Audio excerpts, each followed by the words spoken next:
Nous sommes dans un département en fait où la consommation d'eau est la plus importante de France. Il va falloir faire des efforts, donc ça passe par pas mal d'actions.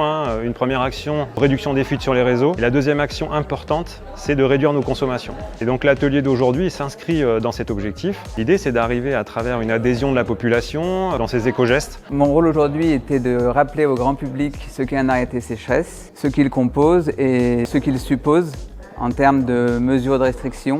Donc mon rôle aujourd'hui était d'indiquer au grand public les chiffres clés en fait, sur les prélèvements d'eau potable sur le territoire, donc en majeure partie liés à l'alimentation d'eau potable, de faire prendre conscience aux usagers de faire des économies d'eau. Donc ce soir, on a parlé de l'engagement des usagers dans les économies d'eau. On a par exemple montré que selon la typologie d'habitat, que selon la typologie de famille, et notamment le nombre de personnes dans la famille, eh bien, les consommations d'eau varient quand même de façon significative.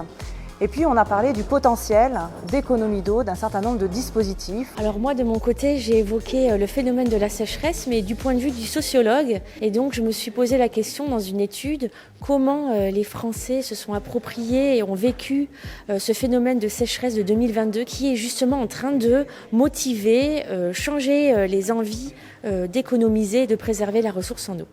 Notre association Méditerranée 2000 a lancé aujourd'hui un atelier débat. L'objectif était de mieux faire partager en fait la culture de l'eau locale, mais aussi de les inscrire à un défi, puisque notre association va animer ensuite un défi, le défi économie d'eau, visant à coacher des familles et des foyers pour mieux leur faire partager des éco-gestes. Donc les deux premiers ateliers, on va avoir un premier atelier sur les éco-gestes à la maison, où ça sera vraiment des ateliers ludiques. Deuxième atelier sera sur les économies d'eau au jardin. Là pareil, on va mettre les mains dans la terre, on va regarder comment fonctionne le paillage, comment fonctionne le goutte à goutte, qu'est-ce que c'est un noya. Et là on va faire vraiment des ateliers pratiques où la base c'est l'échange entre les participants. Très bonne expérience, très intéressant. Effectivement, on n'est pas du tout formé aux éco-gestes, on n'est pas forcément sensibilisé à notre consommation. C'était une réunion très intéressante. J'étais déjà sensibilisée par la question de l'eau et je pense que je vais en remettre une couche auprès de tout mon réseau.